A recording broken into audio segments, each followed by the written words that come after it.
Hello everyone, in this video, I'm going to show you how to change the language in AppSheet.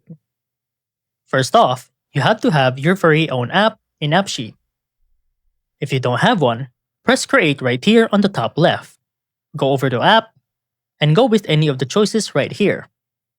For the example right here on new app, I just press down on blank app. It's not completely blank since it has some values given to you so you'll know where to start. Now let's go over to our app. The first thing that you're gonna see is the data of your app, and the app right here on your right hand side.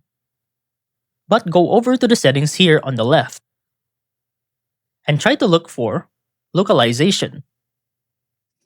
And in here, you can change any of the text's meaning. For example, yes can be anything that you want, or no can mean anything that you want.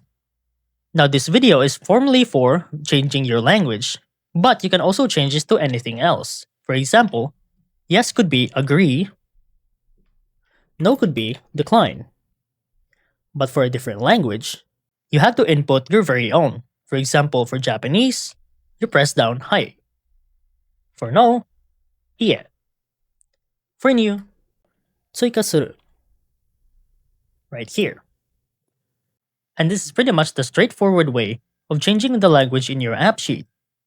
But if you do have a spreadsheet of your own that can immediately translate the different language of the version of yes, then you can just press the formula right here and input the correct formula.